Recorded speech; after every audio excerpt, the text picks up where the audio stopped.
Welcome back, this is Fox. This is going to be a short little video, another late game tip video, just talking about how you can creatively make use of the smaller islands on your map. Now we're currently at the Cape. As you can see, nearly every island in the Cape is being used for something, except for these small tiny islands on the outer perimeter. I wasn't making enough gramophones to satisfy the luxury needs of my investors, so I decided to use two little islands over here to do this. This first one, I've called it brass because this is where I'm making the brass. Second one I've called gramophones, it's because I'm where I'm making all the gramophones. We quickly have a look at all the islands in the Cape. Check out the need for gramophones. If we scroll down, the overall demand is 16 tonnes a minute. I'm producing 28 tonnes a minute out of this little setup I've got here. So I'm producing enough to send some to the old world as well and help out with the luxury needs over there. Just thought I'd talk about what I've done, why I've decided to use these two little islands and how you can get the most out of them. This one was the best. I haven't got any commuter peer on here. As you can see, I'm only using 126 workers on this island to make all the brass that I need for my gramophones. That's an added bonus, obviously. You're not having to use any workforce. This is the free workforce that I'm getting from the pool because of the amount of people that I've got on Crown Falls. What have I got over here? I've got 3 zinc mines. It's like a prison here. 1, 2, 3. And I've got 3 copper mines. All being affected by trade unions. All have the same specialists in there. I'll just quickly run over these. I'm going to go over in more detail my mining setups in later videos. I've got Jor von Malching, author of Organic. He gives a 70% productivity boost. Acadian produces extra gold and ore. You can see that's why I've got an oil platform here. This is a good way of making oil. You don't need any trains or anything to transport it. It just magically gets put into your oil store. These 6 mines are producing 53 tonnes of oil a minute, which is enough to run one of these smaller islands over here if I was on oil. I think this one's on gas, so there's no point checking. But yeah, it's free oil really, plus a bonus of an added 70% boost.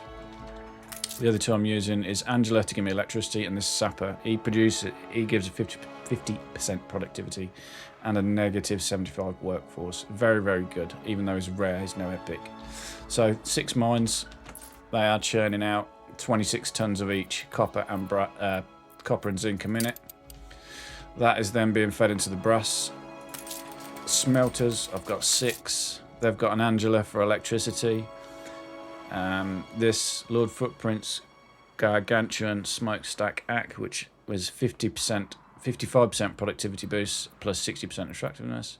And then this, the Reverberatory Furnace, another 50% boost plus an increase of chance of fire. But as you can see, I've got no chance of fire at all on these. If I click on it, no incidents can start. Same with the mines, no incident can start. The main reason is because I've got no people on here. Even if I deleted this fire station and this police station, I always tend to keep them anyway, but I'm pretty sure if you don't have any population on an island at all, you just use the substitute workforce, you can't get any fires or riots.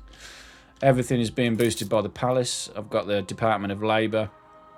This gives a standard productivity boost of 20%, plus you chose the added electricity boost of 50%.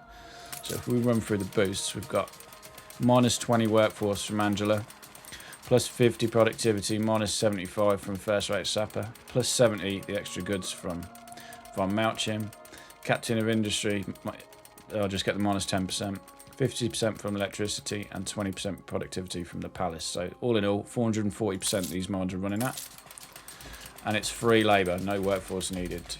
You don't have to set up a community peer, you don't have to have anywhere, you don't have to fulfill them with any needs. So that was producing all the brass for the gramophones. This other tiny island here, similar in regards to that, I've got the palace, same local department, plus 50% productivity from electricity. Obviously they affect the trade unions. This one is not being electrified, these are just my sawmills. So I've got some specialists in there for creating the wood. I've got Ursula Green, the Druid Sickle, the Tectonic Secateurs. They all give really good boosts, but the main thing is they decrease the forest density. That's why I'm able to have these quite close together. I've only got these 3 farms, and they're producing 46 tons of wood a minute, well they would be. The sawmills have only got 3 sawmills. Got some legendary bloke again. This he's excellent. He affects all carpentry works and window makers. Plus 50% provides electricity. Now, why is that not being affected by this then? That is simply because the road, the trade union has to be linked up via a road for the boost from the palace to work. So, if we do that, this is now affecting him as well. So yeah, we can delete one of those now. No space left here.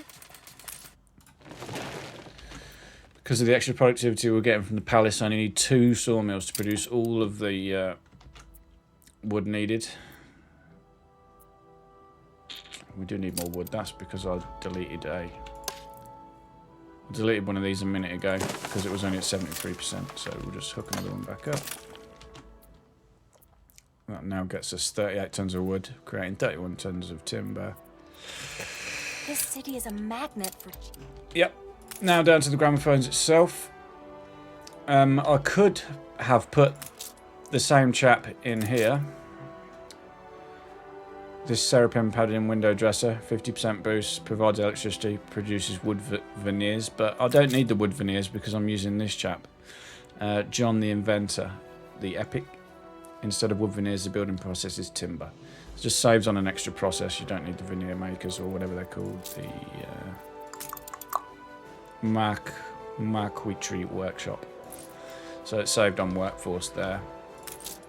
Plus this chap is a better option really because you get a lot of free goods. He occasionally produces extra pocket watches, glasses, penny farthings, steam carriages and showing machines. If we look at the routes, I've set a ship just to bring these the extra goods that are made on these islands.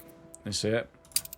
This ship's picking up the steam carriages, penny farthings, the watches, the glasses and the extra veneers and sending them back to the Cape, so we're making use of those. There he is, it's just gone.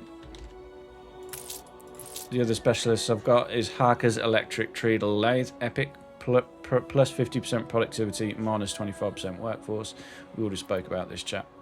Plus this bloke giving a boost. So these are the only people that are actually using any workforce from other islands. I've got the community pier here. If we disconnect the community pier quickly, you can see I'm using 50 of the free farmer jobs. That was for the sawmills and the lumberjack huts.